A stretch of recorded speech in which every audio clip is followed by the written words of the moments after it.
So this is the spot. This is where it happened. It was 110 years ago. The Pac-12 Conference formed right here, downtown Portland. Fun fact, and we're back in that space. How does that feel for you? Well, John, I was just saying to you earlier, like, I definitely feel something about it. I feel nostalgic. I feel that sense of history. I actually feel the gravity of the important work that we've been doing as a team over the last 18 months. So it's really special. It's something that I think I'll remember for a long time, just kind of being in this space and kind of feeling the history and the magnitude of the work that we're doing. It's really a special experience, and I really appreciate you having me here today to experience it together. Let's go back to the day. It was a table for two. It was Oregon State, Washington State. There was a lot of anxiety. There was a lot of fear in the fan base. How different does it feel for you now? A media rights deal, Gonzaga, Boise State coming through the door, and followed by the Mountain West schools that came with them. How does that all feel to you? It feels amazing. It feels really validating. When I said yes to this opportunity 18 months ago or 19 months ago, we didn't know what the future held at the time. But what I did know is that I was committed to the student athletes in Corvallis and the student athletes in Pullman to find a path forward, and a great path forward for them. And I think the exciting thing now with our 9 members is now we get to create that Pac-12 experience for the student athletes on all 9 campuses, and that's meaningful. And as I've traveled around to different campuses and met with teams and met with student athletes, there's so much pride and so much excitement about the opportunity to compete with Pac-12 Shield on their jerseys. And so it feels really rewarding. It feels like together we've done something really important and really about. The jokes about Pac-2, you didn't like that when it first started. Can you now kind of look back on it and go, you one day look back and go, that was kind of an interesting you against the world time, or can you even do that at this point? I don't know if I found that interesting, John. You might have recalled one night I was at an Oregon State volleyball match, and there was a gentleman across the gym with a Pac-2 shirt on, and I went over and had a conversation with him, introduced myself. I think, I'll go back and look at that time and really have a lot of pride in Oregon State and Washington State and the leadership of those 2 institutions and what we were able to do together. The grit, the fight, the resilience, the pride that we collectively took around the legacy and the tradition and the brand, and the opportunity that we had together to really make history and allow it to continue long into the future is something I'll look back on in my career, and it will probably be the most meaningful thing that we've ever been able to do together. The media rights deal, there still seems to be another piece that's out there, but the core of it with CBS, the CW, USA Network, looks like you valued exposure. Mm-hmm. Am I getting that right? Yeah, look, when we went into this process, first of all, the media rights sales process was somewhat unprecedented because we were going into it without incumbent packages, without incumbent partners. So we really got to start over and make it what we wanted it to be. We absolutely valued and prioritized exposure for sure, right? We are launching a new league, and exposure and reach and being able to allow our fans all over the country to easily access our live events was critically important. But we were also looking for partners that had the same vision that we had in terms of telling student athlete stories and amplifying the Pac-12 brand. So we're thrilled with where we landed and the partners that we have. And I think our fans are excited too about the exposure and having 100% of our football games on linear television, 3/4 of our men's basketball games on linear television. I think we're positioned right where we want to be as we launch this new league. The piece that's remaining, the Olympic sports, and which had been vital to the Pac-12 over the years. We talk about history. So many Olympians came through the conference. But where are you on that? Is that an exposure play? Is that something you can get creative with Pac-12 Enterprises? Where's your mind on the Olympic sports? Absolutely. I think our goals are still the same for our Olympic sports and the remaining men's basketball and women's basketball that are still out there for us. I think Pac-12 enterprises will always be an asset for us that nobody else has. Like our ability to tell stories and use that facility and that technology to produce live events will always be an asset. So I think it gives us optionality right now to kind of figure out what are the best mechanisms and platforms for us to distribute those games so that fans and parents of the Olympic sports, which we know are very passionate about watching their sons and daughters, we have a lot of options, and we will be really thoughtful about what that looks like. You are at 8 football playing members plus Gonzaga. Fans ask me almost on a daily basis, what's next in expansion? Will they add another football playing school? It looks like for 26, you're set to play, with seven conference games or 7 conference opponents. How are you going to navigate that? Are there additional moves to be made, short term, long term? Yeah. Can you help with a strategy there? Well, I think for sure for 2026, we are set with the membership that we have, and we feel really good about the football membership that we have, right? We're closing out the regular season with 6 of our 8 football playing members bowl eligible. That's 75% of our membership. I think that just reinforces what we've been saying all along, which is this is a deep, competitive top 5 conference. So we're having conversations right now about what 2026 looks like from a football scheduling perspective. Certainly the coaches and the ADs are very anxious to know what that looks like. We have a lot of different potential options to solve that scheduling issue on the table, but we really want to kind of wait out over the next month or so, see what happens with CFP. You've seen recently that decision has been delayed now until January 23rd. That's not the only factor for us to consider, but it is a factor, right? We feel like we are going to be in a position to have our champion in the CFP year in and year out, so we have to consider what that format looks like. So we'll see what that looks like in the CFP Management Committee room. We'll kind of evaluate the different options that are available to us, and then we'll attack that 2026 schedule. So is the thinking maybe that, the prevailing thought is don't play more games. So if you did a home and home, is there a potential there to add losses to the conference? Or is it more of, hey, let's see how the committee treats strength of schedule? Is it worth playing games that are out of conference against, schools that might lower your strength of schedule? Is that kind of what you're talking about? Yeah, I think it's clear based on what we've seen this year in CFP that strength of schedule is going to become more and more of a factor in the selection process. I think as we see how the format unfolds in terms of how many at-large spots are there, where's this allocation model going, I think that will help inform how do we best position ourselves. But I think in any scenario, John, we're sitting at a really good place because number one, we have a really deep league and we are incredibly competitive top to bottom, and because we're remaining smaller and we don't have a huge league with 15, 16, 18 teams, we have the opportunity to manage our non-conference schedule in a way that not only boosts our strength of schedule, but is responsive to what our TV partners are looking for, which is strong competition with games that fans want to watch, and what fans are looking for. They want to buy tickets to games that are interesting. So I think we're sitting in a really good place, and that decision will get made here in the near future. When you added Texas State, how much of a exhale was there from, hey, you're straight legal, you're compliant with NCAA conference rules? So what was that feeling like? Oh, it was a great celebratory feel for our members and for our team at the Pac-12. We had worked so hard, over the coming months to get our media rights deals done and be really thoughtful,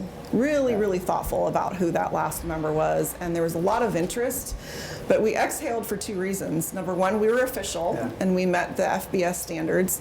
And number 2, we got a great member, right? Texas State, I know you've had an opportunity to talk to Kelly and Don, and they're just incredible leaders, and that is an incredible university that is, on the trajectory up and really going to be a big-time member for us. This football season was a little underwhelming with the new, the incoming members, but we've seen how quickly it can pivot in college athletics. What do you expect for 26 from the football piece? Well, first, I think that we're really well positioned. Again, 6 of our 8 are still coming off of a postseason, bowl appearance. We've got 2 phenomenal new head coaches. You and I were just talking about Coach Shepard. Jim Mora going to Colorado State is a big-time hire, and I think really shows the investment that our institutions are making. We've got 3, first-year coaches that are just wrapping up really great seasons. So I expect 2026 to be a really epic year where every single game in this conference is a dogfight, and I think the country is going to take notice about the strength of this league. The media rights deal got done, and then there wasn't the normal leak of the financials, which led people to believe, hey, this is not a great financial deal. Maybe they didn't get what they wanted. What can you say to that piece? Yeah, well, first I would say we're not done. Okay. So let's start there, right? We do still have another package with the Olympic sports inventory and the men's basketball and women's basketball inventory. So I would start there. Secondly, I would say, look, we are looking at overall value, and that is a complicated thing in these packages, right? Because there are a lot of different elements in these contracts.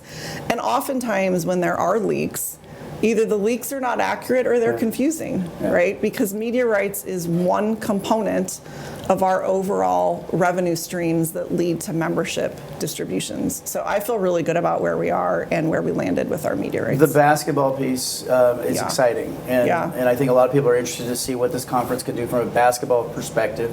There's been talk about expanding the tournament field. You have a lot of moving pieces, but where are you on that as you look at sort of the basketball element and the potential for the Pac-12? Basketball is going to be a priority for us. And when you look at the viewership numbers of some of our top programs, of our new members coming in, they're incredible. They're on par with some of our football viewership, quite candidly. So it's an opportunity for us. We have great fandom and home court advantages in this league. When you look at Gonzaga and San Diego State and Utah State and some of these schools that draw massive crowds for their men's basketball. So it's a sport that we're going to lean into and promote for sure. We have great veteran coaches in that sport, as you know, that really are working together to talk about how do we make this league something special.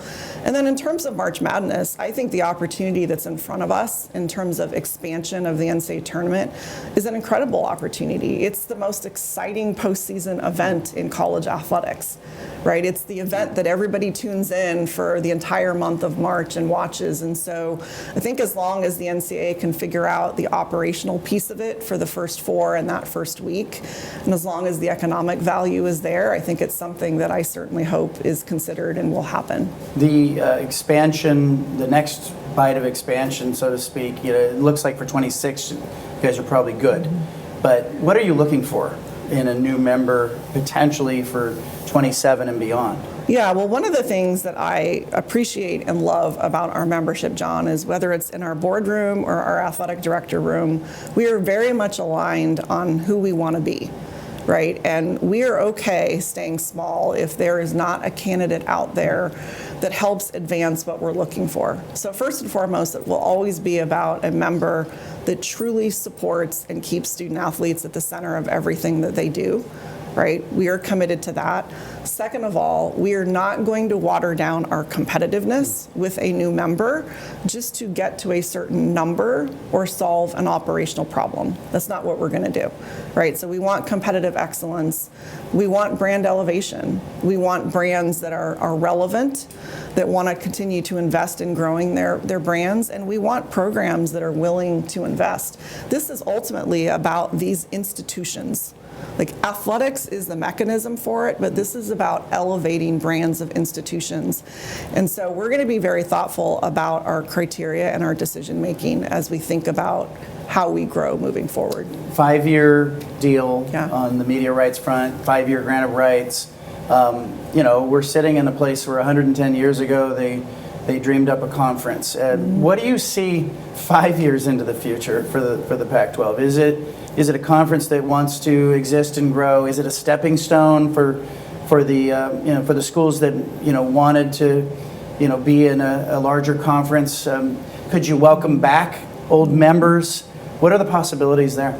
First of all, I would say based on what we've experienced in this industry the last 2 years, Right. I think the possibilities are endless, right? I think, the limits are incredible when you think of all the change. I think our job with me and the ADs and the presidents and the Pac-12 team is to create an incredible Pac-12 home that people want to root themselves in long into the future. Like, our job is to create something really special where those student athletes are having an incredible experience, where the members are realizing value in this league, where brands are being elevated and institutions are growing as a byproduct of their association with this conference. That's our job, right? Can I predict what's going to happen in 5 years? Absolutely not, given how quickly everything's changing in our industry. But the uncertainty of the future doesn't change the job that we have to do today. And I feel really good about where we're positioned and the alignment in our room around that. The outbound schools, there were a lot of bad feelings, when Oregon State and Washington State got left behind. And then there comes this infusion of hope and ambition, and Texas State and Gonzaga and Boise State, Fresno State, Colorado State, Utah State, the fan bases are excited to be part of that brand. Were you ever worried that the brand of the Pac-12 was going to go away? Was it going to die? Because there was a lot of noise out there. I talked to conference commissioners in the Power Four who said, they should just accept relegation. They should just go away. And I know that probably stung at the time, but what do you make sort of the energy inside the conference? And I keep hearing the messaging of, top 5 conference over and over. How do you feel where you're positioned right now? I feel like we're very, very well positioned, right? We are really trying to focus on the things that matter the most in terms of us meeting our objectives, right? Yeah. We talk a lot about creating our own lane. I am not going to be limited. We are not going to be limited in what we do by any legislative designation or label that might exist out there. We're here to compete. We're here to win. We're here to promote these institutions and the stories of these student athletes, and we're going to create the lane that we need to be competitive. The CFP's got a look-in provision that will allow, would potentially allow you to go back and seek a larger distribution for your members. How important is participating in the playoff to that argument, the leverage of that argument? Boise State's been in already, but how important would it be in 26 to have the Pac-12 be represented in the CFP? Yeah, I think participating, competing are really, really important, not just in CFP, but consistently during the regular season as we're able to play top-level competition. I would say the other thing that's really important in terms of CFP positioning and overall the positioning of our conference is activating the fandom in our communities. Like, these institutions that we brought in and our existing institutions, Oregon State and Washington State, have passionate fans. We need to activate those fan bases to engage by watching games and buying tickets and showing up. And I think all of that, as we talk about where we are positioned in the CFP and what that means from a revenue distribution perspective, are really important. Honestly, John, there's so many potential changes on the table with CFP. Who knows what that thing is going to look like moving forward? Our role is to put ourselves in a position to, really be a very, very clear top 5 conference moving forward to have those conversations. You are rebuilding your staff. Yeah. You saw a lot of good people leave. And now you're looking to sort of fortify. What are you looking for? There's a deputy commissioner posting that's out there. There's some communications jobs that are open. What are you trying to build now from a staffing perspective? Yeah. And John, before I go there, I want to give a shout out to the staff that we have right now, because I often say, 18 months ago, I had to ask 30 people to jump in the foxhole with me and stay, with absolutely no promise for any future and a whole lot of uncertainty. And they did. They said yes. And they're, certainly a big reason for why we're sitting here today. So I want to just give appreciation to my existing team. So what am I looking for? Number one, first and foremost, it will always be about people that are passionate about the mission. Like, we are here for a reason, and the reason is to serve and support student athletes and create an experience for them. So we have to have people that are passionate about and believe in the mission. I also want people that are going to come in and help us think about the future of the new Pac-12 differently, right? For us to be successful, we're going to have to do things differently and challenge the status quo, disrupt the norm, and be forward thinking in how we do things. So I want people that are going to come in, ask the tough questions, push me a little bit to see things differently. I certainly am looking for that. And I'm also looking for people just even on a personal level, whether it's the deputy position that will be my right-hand person that will make me better. Like, I need to be surrounded by people who have different strengths than me, that will have the tough conversations with me and help me as a leader get better. But it's a really exciting and invigorating time to be able to be bringing new people into the team, particularly as we look at 211 days until launch. There you go. There's a lot of work to be done. You've got media rights, you've got expansion, there's a lot of moving pieces. Your contract is in the middle of this. Where does that stand? And your bosses probably are going to watch this. You've done a great job. Thank you. And watching your predecessors and watching mistakes in leadership that were made by campus presidents, and I could tell the first time I talked with you, you had tears in your eyes. You had glassy eyes as we were talking about what was important to you and why it was important to you. And so many people that I talked with said, she will fight. She'll fight for this conference, and that was important to you. But you also need a contract, and I think your staff needs to know you're there. So where does that stand? Yeah, well, first of all, I appreciate your support of me, John, and I appreciate your kind words. Like, it has been an incredible honor and privilege, and probably the greatest joy of my career to serve this membership and this team of people that we have in our on our staff right now. We are very focused right now, as I just mentioned. We have 211 days until we get to launch. This is a startup organization. We have an enormous amount of work to be done right now. That is very much my focus, right? That is my focus. That is my priority.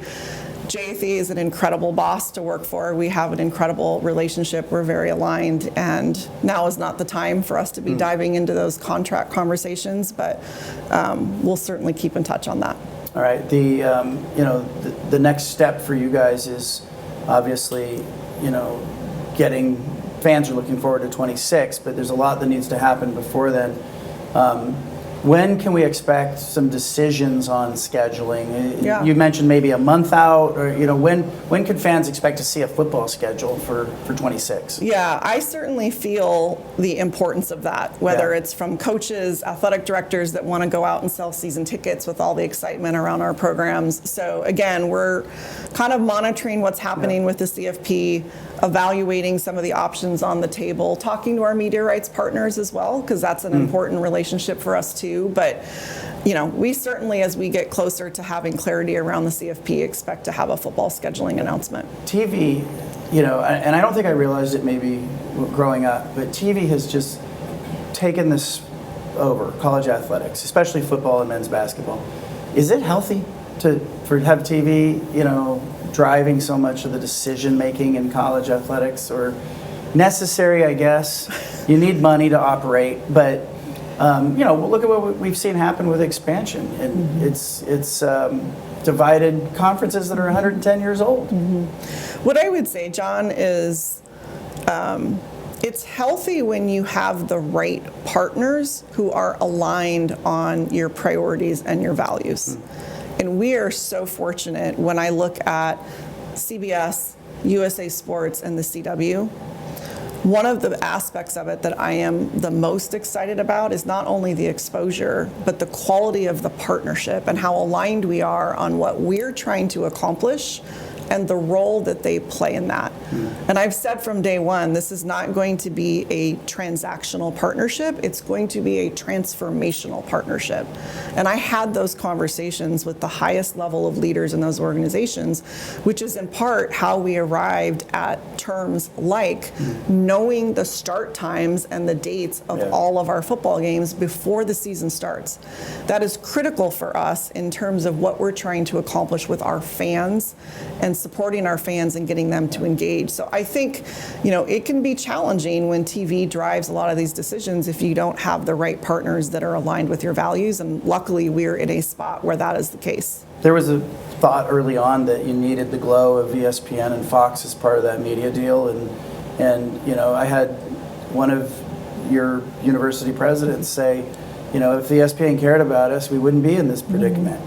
Was it intentional to have ESPN Fox not be part of the deal, or is that just how it worked out? It was absolutely not intentional, and we maintain very strong relationships with both ESPN and Fox, both personally and as a company. There will be other opportunities for us to work with ESPN and Fox in other ventures, whether it's bowls or other things, and it just happened to be that the three partners we landed with were the right partners for us at this point in time. You're going to be all over TV, all over. You won't have the problem of distribution that everyone dealt with in the past, which I think is a good thing. Look, we're in this space 110 years ago. What would you say if we could go back and talk to those, I think it was 4 schools that were in the room at the time? Yeah. 4 schools in the room. You know, if you could go back and peek in on that meeting, or, you know, how much thinking about that have you done in the, you know, being in this space? I've thought about it a lot. I mean, honestly, when I got here yesterday, you know, I went up to my room for a minute and I really felt my heart was beating a little bit harder, because I thought, wow, those 4 presidents, those 4 athletic directors, whoever it was that was in the room made history. And here we are 110 years later and we've made history. Like, we did something that was really, really impactful, both in terms of sustaining and continuing the brand, but also in terms of what it means to student athletes and the opportunity they have to compete in this storied conference.